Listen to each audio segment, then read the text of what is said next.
Umra ibodatiga tayyorgarlik mavzusini gapirayotgandik. O'tgan darsda moddiy jihatdan tayyorgarlik ko'rish kerakligini ta'kidladik.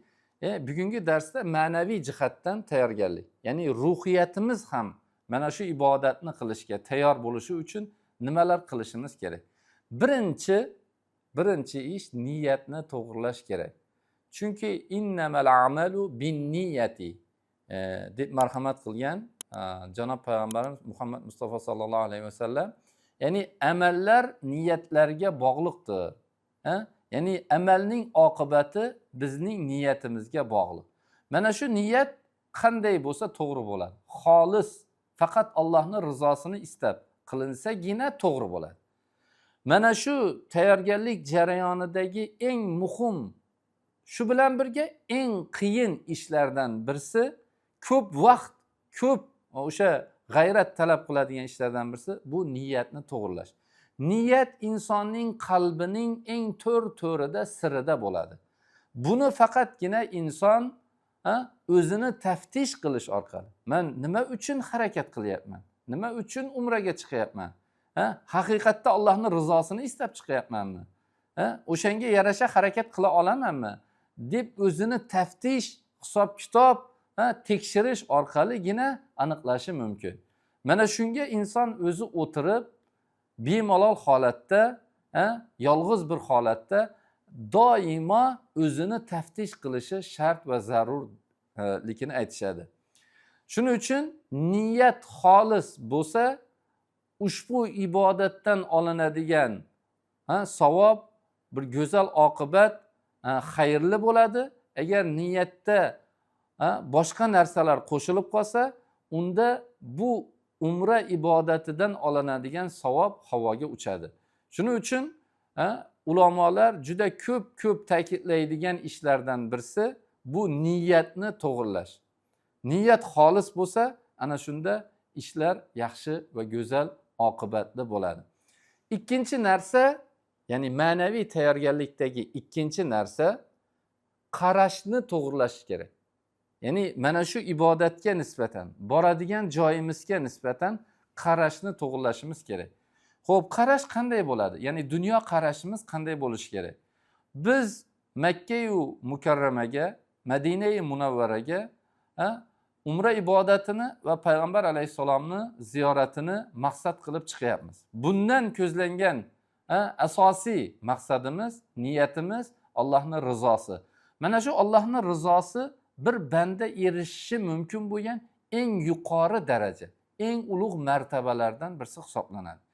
Ya'ni bu martabaga bebadal, mashaqqatsiz, sinovsiz, rohat farog'at ichida erishaman deb o'ylayotgan bo'lsangiz, bu noto'g'ri dunyo qarash bo'ladi. Siz mana shu ibodat uchun, savob uchun, Allohning rizosi uchun chiqyapsizmi? Yo'lingizni har bir qadamida mushkulot, mashaqqatlar, sinovlar bo'lishligini doim nazaringizda, diqqatingizda, e'tiboringizda saqlab turing. Ya'ni sizga bir sinov kelsa, Alloh taolo sizga istagingiz jannat, o'sha jannatga loyiqmisiz, yo'qmi? Mana shuni sinash uchun sizga bir sinovlar, mashaqqatlar duchor qiladi. O'sha holatda Allohning chegarasini saqlab bilasizmi, bilmaysizmi? Mana shuni butun shohidlar huzurida isbotlash, ko'rsatish uchun sizga mashaqqatlar yoki boshqa holatlar duch kelishi mumkin. Shuning uchun siz dam olishga Gavayi orollariga borayotgan bir sayyoh sifatida emas, Allohning muqaddas makonlariga savob istab, Allohning rizosini istab borayotgan bir banda ekanligingizni hech qachon unutmang. Banda bo'lganingizdan keyin Allohning taqdiriga rozi bo'lishingiz kerak, mashaqqatlariga sabr qilishingiz kerak va har qanday holatda Allohning chegarasini, tilka hududullohni saqlashingiz shart va zarur bo'lishligini bilib qo'ying. Mana shu sinov kelgan vaqtida musabbib, ya'ni unga sabab bo'lgan inson bilan emas, mana shu sinov bilan Alloh menga nima demoqchi? Nimani mendan o'sha istayapti degan nazar bilan qarasangiz, ana shunda mashaqqatlar oson bo'ladi. Zero umra ibodatiga, ya'ni ihromga kirayotgan vaqtida bir duo bilan ihromga kiriladi. Allohumma inni uridul umrata fayassirha li va taqabbalha minni. Allohim, men umra qilishni niyat qildim. Fayassirha li. Uni menga oson qil degan nuqtasi bor. Va undan keyin uni mendan qabul qil. Nima uchun aynan mana shu yerda oson qil deyapti? Chunki mashaqqat bor. Haj mashaqqatdir, umra kichik hajdir deyilgan. Ya'ni siz talabingizga yarasha albatta mashaqqatga duchor bo'ladi. Shuning uchun qarashni to'g'rilab chiqing. Mana shu narsa juda ham muhim va dolzarb mavzu hisoblanadi.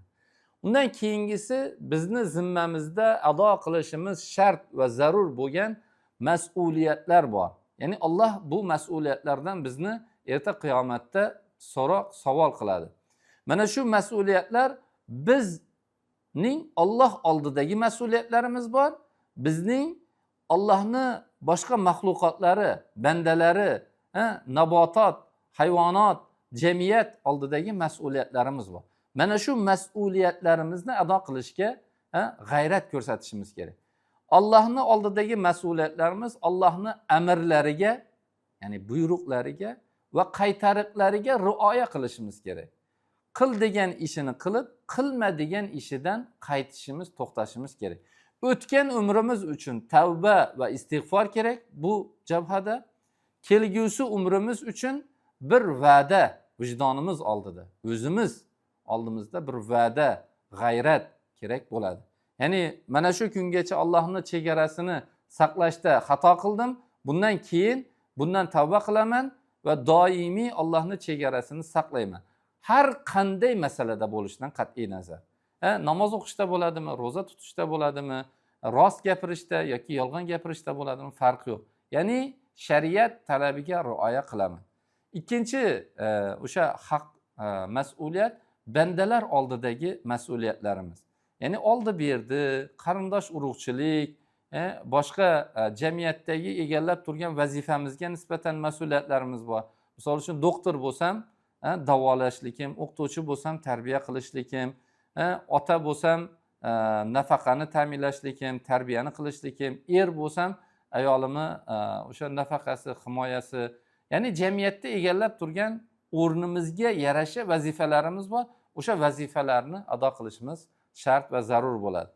Mana shu nuqtada ikki jihat bor. Ikki nuqta bor. Alohida e'tibor qaratishni istagan. Birinchisi qarz oldi berdisi. Agar muddati kelgan bo'lsa, oldin o'sha qarzingizni ado qiling, uzing, undan keyin boring. Agar muddati kelmagan bo'lsa, albatta o'rningizga bir vakil tayin qiling, undan keyin keting. Ikkinchi narsa silai rahim, qarindosh urug'chilik aloqalari. Mana shu aloqalarga juda ham katta e'tibor qarating. Agar mana shu jihatdan bir xato kamchilik o'tgan bo'lsa, albatta buni isloh qilmasdan ketmang. Agar siz 100% haq bo'lib, qarindoshingiz nohaq bo'lib, o'rtani buzgan bo'lsa, kerak bo'lsa siz borib kechirim so'rab bo'lsa ham o'rtani isloh qilib, undan keyin bu ibodatga chiqsangiz nurun ala nur bo'ladi. Chunki silai rahimni uzgan inson oqibati haqida juda qattiq va'idlar kelgan.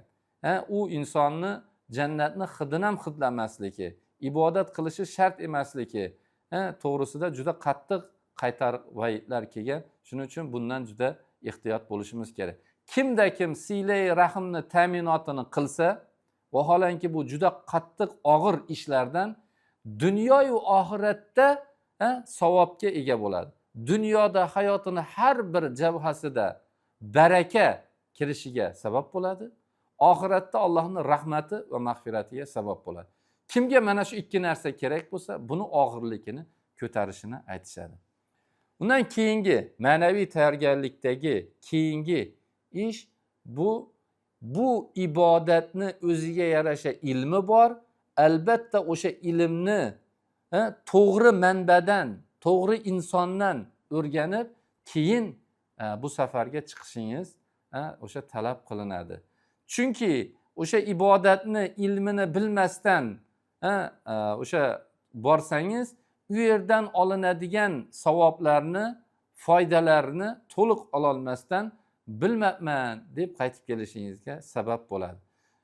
Bu o'sha qayerdan olayotganingizga ham albatta e'tibor bering. Qo'shnim umraga borib keldi, shu aytdi, bir xalta bug'doy olib ket, u yerdagi kaftarlarga berish kerak, katta savob bo'ladi. Bu xato ishlar. Bular xato ishlar. Sizni qo'shningiz diniy to'g'ri manbadan ilm olganmi, olmaganmi? Olmagan bo'lsa, undan emas, o'sha musulmonlar idorasidagi mo'tabar ustozlarimiz bor. E'tiborli, aziz, hamma tan olgan ustozlar bor. O'shalardan o'rganing. Yoki mana unday o'sha ruxsat berilgan kitoblar bor. Anvarul Manosik, haj fatvolari majmuasi deydi. Mana shunday kitoblar bor. Bundan boshqa ham o'sha umra qo'llanmalari bor. Yoki video darsliklar bor. O'shalardangina o'rganib, bu ibodatga shaylanib chiqing.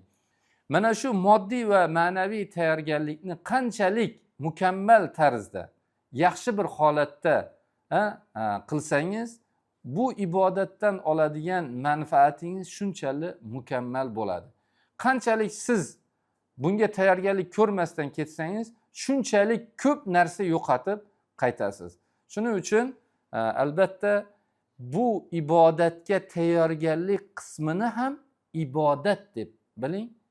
Ana shu ishingiz bilan ham Allohning rizosiga erishishga sabab bo'ladigan holat hosil bo'lishi mumkin inshaalloh.